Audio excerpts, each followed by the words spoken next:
धर्म से जुड़ा है, अस्तित्व से जुड़ा है, उस पर अंधाधुंध अवैध निर्माण और अतिक्रमण चल रहे हैं। आज शासन और प्रशासन से भी और राज्य सरकार से भी हम मांग करते हैं कि एक बार पुनः जो है राज्य सरकार और शासन और प्रशासन जो है चिंतन करे कि अमरकंटक में किसी भी प्रकार का कोई अतिक्रमण और निर्माण जो है वो पूर्णतः आप प्रतिबंधित कर दे। यदि निश्चित समय पर यदि निर्माण और प्रतिबंधित नहीं किए गए निर्माण, अतिक्रमण, खनन और जंगल जो अभ्यारण्य है, मां का प्राण क्षेत्र है, इन अभ्यारण्यों को धीरे धीरे जो है जैसे एक लकड़ी में दीमक लगती है वैसे ही कुछ दीमक अमरकंटक में लग गई है। हम उस दीमक को हटाने के लिए आए हैं, कारण दीमक जब तक लगी है लकड़ी में वो लकड़ी वो स्तंभ सुरक्षित नहीं होगा, कारण दीमक है जो चाट रही है अमरकंटक को। वो ऐसे दीमक को जो है वो खत्म करने का काम आज हमें सब मिलकर करना पड़ेगा। हम शासन प्रशासन को आगाह करने के लिए आए हैं कि ये समय रहते अमरकंटक जो हमारा अस्तित्व है, जो हमारा धर्म से जुड़ा है, जो हमारे जीवन से जुड़ा है, जीवन से खेलने का अधिकार किसी को नहीं है, जीवन के साथ छेड़खानी करने का अधिकार किसी को नहीं है। अमरकंटक से यदि कोई छेड़खानी कर रहा है तो वो धर्म के विरुद्ध है, वो संविधान के विरुद्ध है, वो नीति और नियमों के विरुद्ध है। और अमरकंटक से छेड़खानी करने वाला वो समूचे समाज का अपराधी है। आज अमरकंटक के एक एक घर को और जिसकी कहते अमरकंटक ने हमें प्रतिष्ठान भी आपके चल रहे हैं और प्रतिष्ठा भी आपको मिल रही है। ये प्रतिष्ठा और प्रतिष्ठान जो है वो मां नर्मदा और अमरकंटक तीर्थ क्षेत्र से, जब नर्मदा गुप्त हो जाएगी तो आपसे मिलने के लिए कोई नहीं आएगा, आपके दर्शन के लिए कोई नहीं आ रहा है, वो माँ के दर्शन के लिए आ रहा है। इस प्रकृतिमय वातावरण में अपने कुछ क्षण और कुछ पल के लिए वो आ रहा है, बैठने के लिए आ रहा है, भ्रमण करने के लिए आ रहा है, वो माँ के दर्शन के लिए। ये पर्यटन का स्थल नहीं है, ये साधना और उपासना का स्थल है, योग का स्थल है, ये भोग का स्थल नहीं है, ये वासना का केंद्र अमरकंटक बन चुका है। आज बड़ी विडंबना और शर्मनाक स्थिति है कि अमरकंटक को वासना का केंद्र बनाने वाला कौन है? जो वासना का केंद्र था, जो साधना का केंद्र था, आज वासना का केंद्र अमरकंटक धीरे धीरे होता जा रहा है।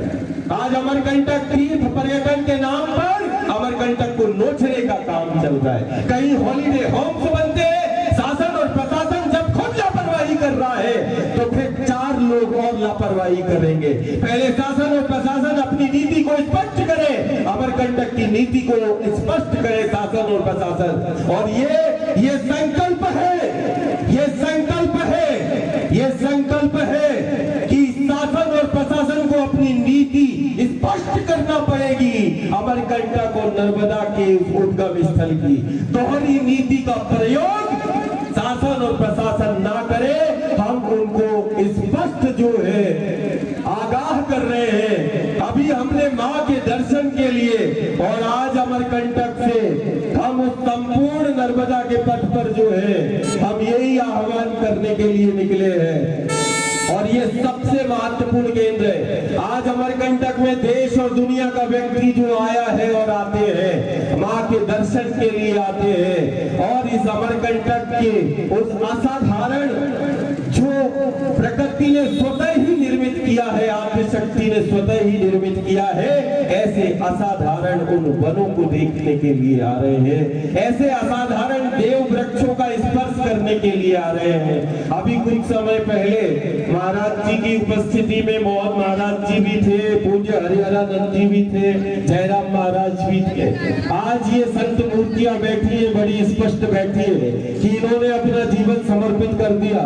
और आज अमरकंटक का एक एक व्यापारी गण से हमारी प्रार्थना है, एक एक घर से हमारी प्रार्थना है कि अमरकंटक को हमें बचाना होगा। ये हमारा अस्तित्व और हमारे जीवन से जुड़ा है। आज प्रत्येक अमरकंटक के भक्त और प्रेमी घर परिवार को पता है हम अंधापन का जो है वो ढोंग ना करें, हम आंखें बंद ना करें, नहीं तो कल हमारी पीढ़ियों को देखने वाला कोई नहीं होगा।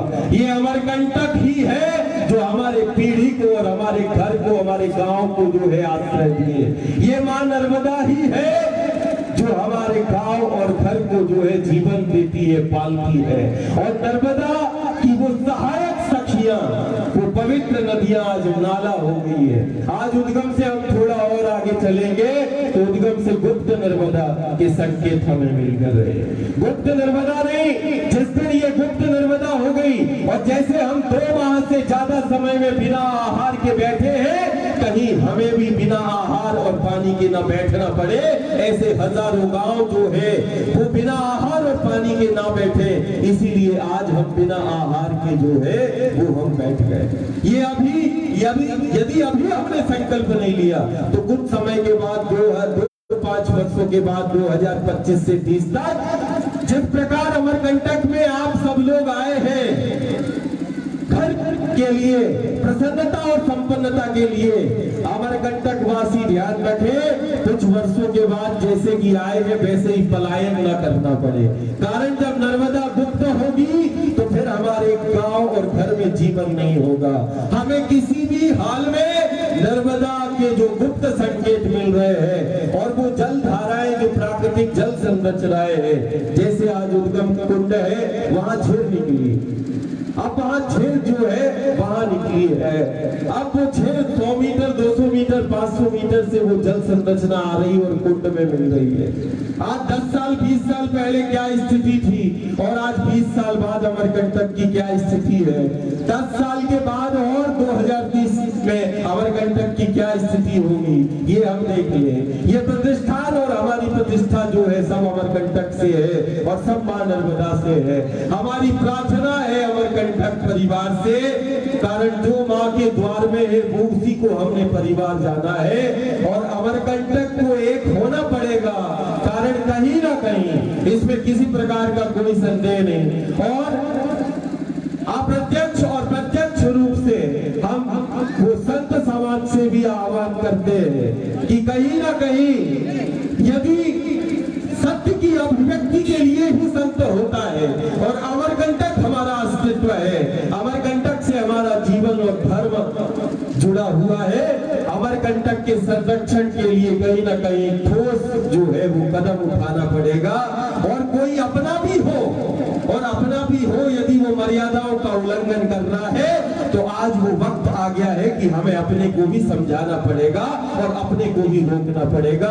ऐसे पूज्य संत और आचार्यों से हमारी प्रार्थना है कि यदि कोई अपने से जुड़ा है और यदि वो मर्यादा का उल्लंघन कर रहा है, वो धर्म और संविधान के विरुद्ध काम कर रहा है, वो उच्च न्यायपालिकाओं के आदेशों के विरुद्ध काम कर रहा है, वो शासन की नीतियां तो है लेकिन यदि शासन दोहरापन कर रहा है और दोहरी नीति का प्रयोग कर रहा है तो शासन और प्रशासन को चेताने का काम भी हमें मिलकर करना पड़ेगा। कारण नीति एक होगी, नियम एक होगा, 2 नीतियों पर जो है वो नहीं। ये दोहरी नीतियों के कारण ही जो है अंधाधुंध निर्माण, अतिक्रमण, खनन और जंगलों का आज लाखों हेक्टेयर वन खत्म हो गए। आज अक्टूबर में मैं आया और अक्टूबर से आज दिसंबर है 2 महीने में यदि थोड़ा बहुत ये स्टाफ डैम न बने होते तो आज अमरकंटक बताए और पूज्य संतगण बताए क्या ये नर्मदा में जो है आज इसमें जल होता तो मुझे लगता है आज माटी बंजर हो जाती। आज उसके आंचल पर यदि कोई अतिक्रमण कर रहा है, धर्म और सेवा के नाम पर हो रहा है तो कहीं ना कहीं हमें कहीं ना कहीं उसको रोकना पड़ेगा। कारण माँ का आंचल यदि सूना होगा तो हमारे गांव और नगर भूखे और प्यासे हो जाएंगे। एक तरफ अध्यात्म का केंद्र है, एक तरफ मैं बार बार बोल रहा हूँ कि जीवन और अस्तित्व हमारा जुड़ा है और इसमें किसी प्रकार की कोई शंका और संशय नहीं है। यदि किसी को बुरा लग रहा है और बुरा इस बात पे लग रहा है कि नहीं महाराज जी ऐसा बोल रहे हैं तो आज मैं बार बार बोल रहा हूँ और शासन और प्रशासन को भी यही संदेश दे रहा हूँ कि अमरकंटक की जो नीति है वो दोहरी नीतियों का प्रयोग ना करें। व्यक्ति विशेष को देखकर ये कौन है अमरकंटक पे जो निर्माण की इजाजत देता है, परमिशन देता है, वो प्रशासन बताए उसको अधिकार किसने दिया है। अमरकंटक में निर्माण और अतिक्रमण ये कैसे हो रहे हैं, ये निश्चित समय पर यदि शासन और प्रशासन ने यदि यहाँ पर अवैध निर्माण और अतिक्रमण यदि पूर्णतः प्रतिबंधित नहीं किए तो वास्ता है उस राज्य शक्ति का कि जिस प्रकार अन्न और आहार का त्याग करके आज इस शक्तिपीठ पर आया हूं।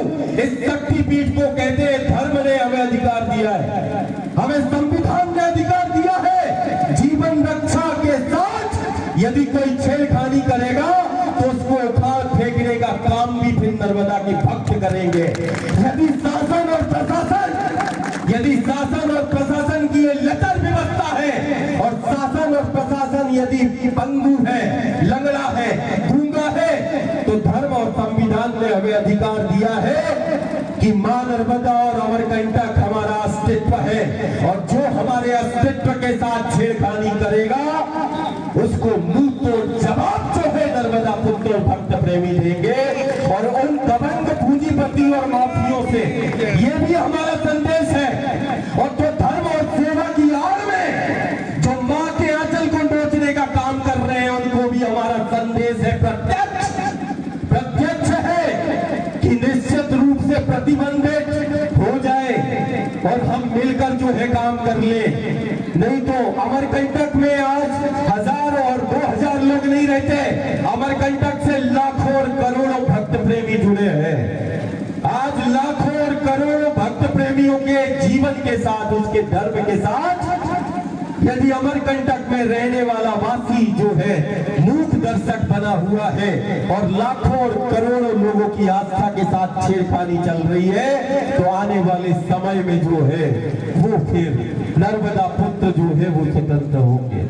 हमारी पूज्य महाराज जी ने जो आज मुझे बड़ा खुशी है कि इन विषयों पर संत समाज भी बचता है कहीं ना कहीं, लेकिन अमरकंटक शक्तिपीठ में पूज्य हरिहरानंद जी, जयराम महाराज जी, पूज्य जो है मोहन महाराज जी, जिन्होंने हमेशा जल संरक्षण और शुद्धिकरण का स्पष्ट बात की, लेकिन आज हम इन संतों के सानिध्य में एक ही संकल्प लेंगे। हम सबको लेना होगा कि हर हाल में अमरकंटक को संरक्षित करना होगा। इसी संकल्प के साथ जो है ये आज नर्मदा भक्त और पुत्र जो है यहाँ पर आए। आज यदि हमने ठोस कदम नहीं उठाए तो 2025 से 30 के बीच में सब खत्म हो जाएगा। आज जैसे कि आज हम यहाँ पर आए हैं, अमरकंटक के एक एक घर का पलायन होगा, एक एक दुकानें जो है अपने आप प्रतिष्ठान आप बंद कर लोगे।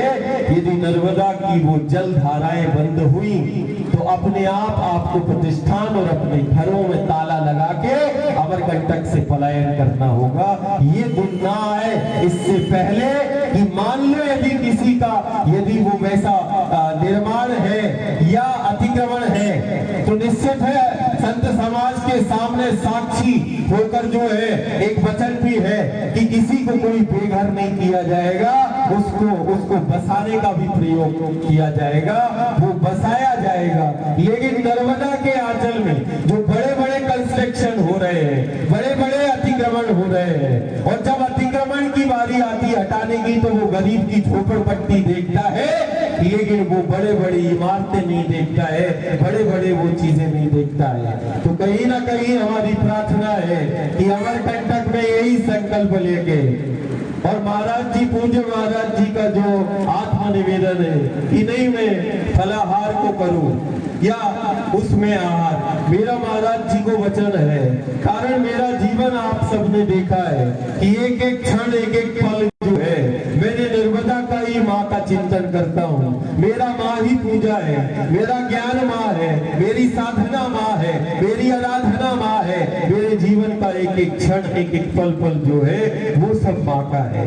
मैंने भक्त प्रेमियों से भी पूछा कोई ऐसा क्षण और पल बताओ जब माँ नर्मदा के आंचल में वो गंदा मलमूत्र न मिलता हो तो उस क्षण और पल में मैं अन्न ग्रहण कर लूंगा।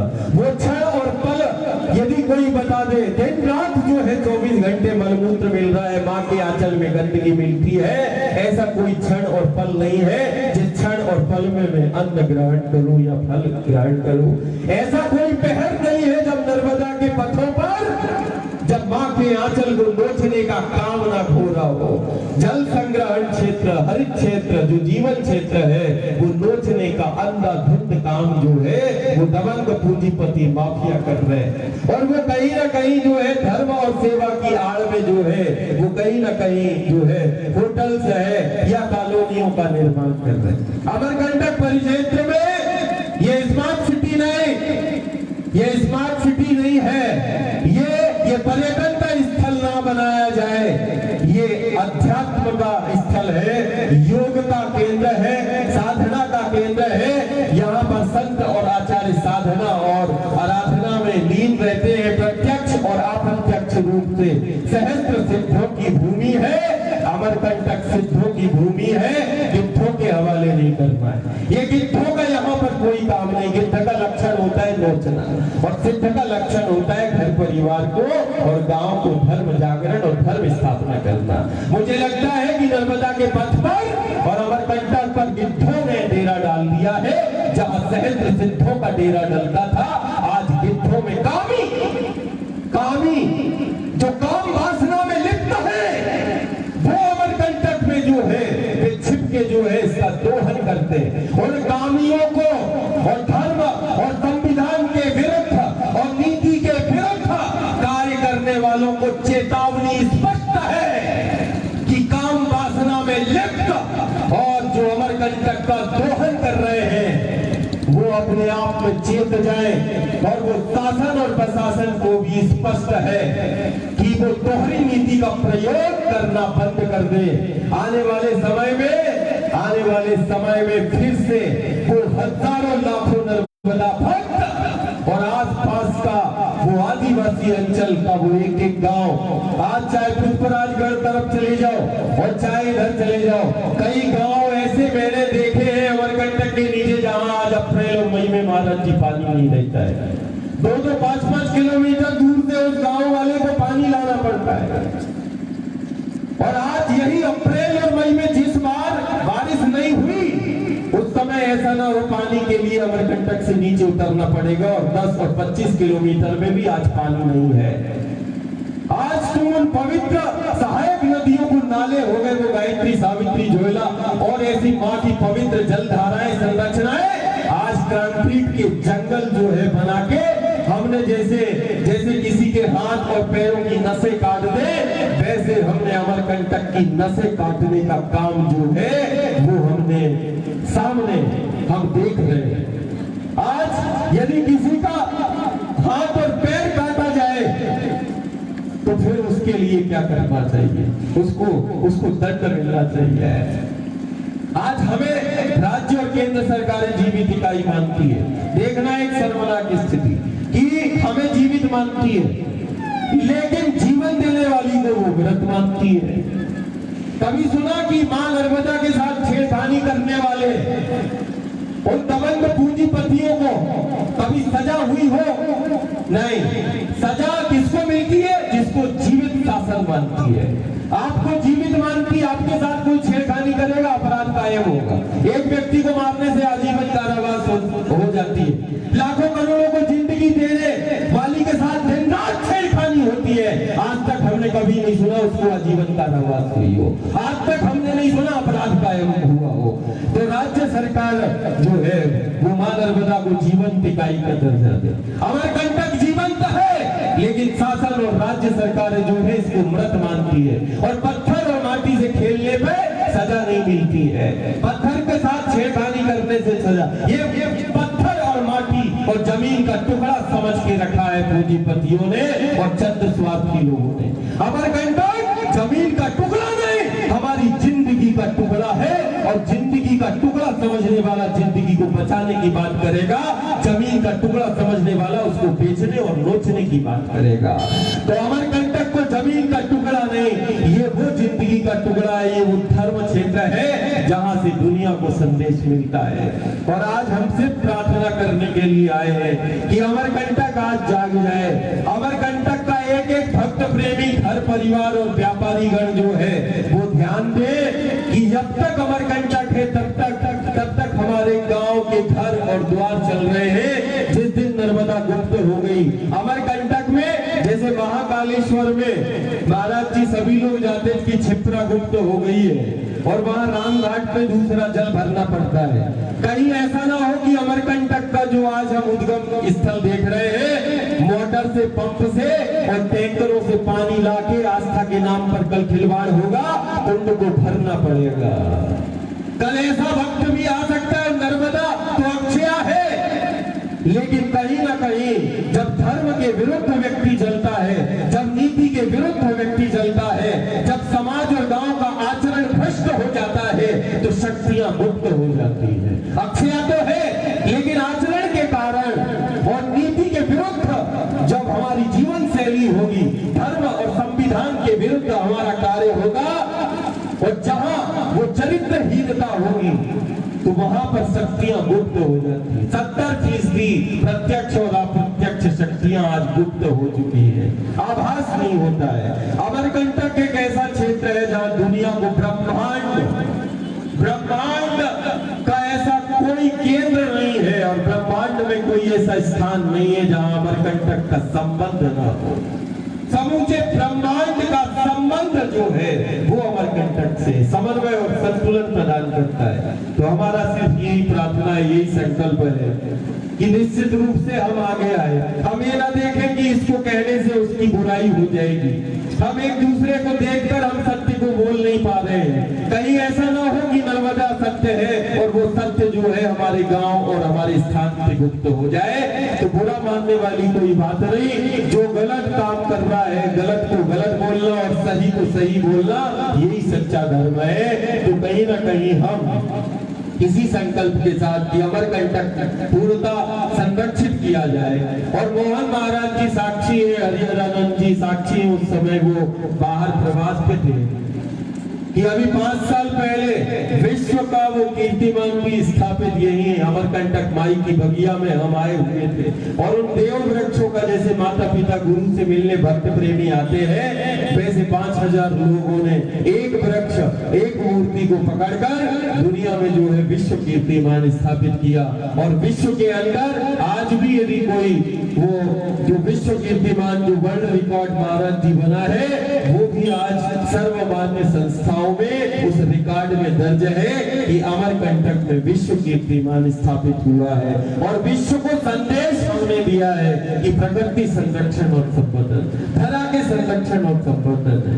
और कहीं ना कहीं आज ये आवश्यक है कि आज ये दिसंबर का माह चल रहा है और हम अप्रैल और मई में देख लें, जिस स्थल पर हम दिसंबर में हैं, वास्ता है उस आद्य शक्ति का मई के महीने में भी यहीं बैठूंगा और यहाँ पर मैं पूछूंगा कि देखो कुंड और देखो वो क्या स्थिति है। बात सिर्फ घाट की नहीं है, पूरा अमरकंटक में जो है जितने भी बड़े बड़े कंस्ट्रक्शन है, उच्चतम न्यायालय के पूरा आदेश है किसी भी प्रकार का कोई निर्माण नहीं होगा, किसी भी प्रकार का कोई अतिक्रमण नहीं होगा, ये पूरा। उसके बाद धर्म, संविधान और नीति के विरुद्ध ये निर्माण कार्य कैसे हो रहे हैं। और निश्चित है कि प्रशासन ने यदि रोक लगाने का काम नहीं किया और यदि शासन और प्रशासन यदि इस पर रोक नहीं लगाता है, प्रतिबंध नहीं लगाता है, तो हजारों जो नर्मदा भक्त है अमरकंटक को जो है पूर्णतः जो धर्म संविधान के विरुद्ध जो कार्य कर रहे हैं और निर्माण कार्य चल रहे हैं और निर्माण कार्यों को रोकने का काम भी नर्मदा के पुत्र कर रहे हैं और करेंगे। आज माँ के शक्तिपीठ पर दर्शन के लिए आया हूँ, लेकिन कल हजारों नर्मदा भक्त मैं कल की श्रेणी पर जो अमरकंटक पे चढ़ेंगे। हम बार-बार प्रशासन से हम अनुरोध भी करते हैं कि आप पूर्णतः उच्चतम न्यायालय के आदेशों का पालन करें, धर्म और संविधान जो कहता है उसका पालन करें। शासन की नीति है जल संरक्षण की, जल संरचनाओं को मिटाने का जो है वो आप कार्य ना करें। और यदि आने वाले समय में आपने प्रतिबंधित नहीं किया अमरकंटक को, तो इसकी संपूर्ण जवाबदारी आपकी होगी।